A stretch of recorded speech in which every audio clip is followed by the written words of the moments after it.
Qu'est-ce que ça change 80 grammes de glucides en riz ou en patates? En fait, ce que ça va surtout changer, c'est ta manière et ta conception d'avoir faim. C'est-à-dire que quand tu vas manger par exemple 80 grammes de glucides en riz, d'accord, ça va pas forcément te rassasier.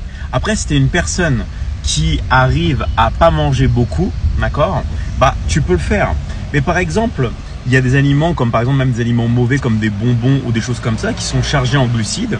Et en fait, ça va jamais rassasier. Tu vas toujours avoir faim. Donc par exemple, moi je préfère prendre par exemple 80 grammes de glucides en patates, comme tu dis, parce que ça va beaucoup plus me caler. Pourquoi?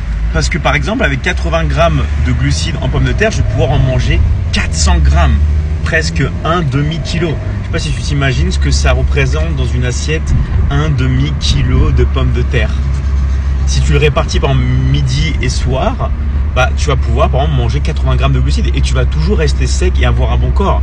Maintenant, regarde ce que c'est que 80 grammes de glucides en riz. Moi, personnellement, je peux manger des tonnes et des tonnes et des tonnes de riz ou des tonnes et des tonnes de pâtes ou alors du pain. Est-ce que ça vous est déjà arrivé par exemple de pouvoir manger une baguette entière ou un pain entier comme ça? Moi par exemple, même quand j'étais au collège ou au lycée, je me gavais de pain. Les morceaux de pain, je pouvais en manger, j'en prenais même après les cours. Je mangeais tout le temps du pain. Ça ne me rassasiait jamais.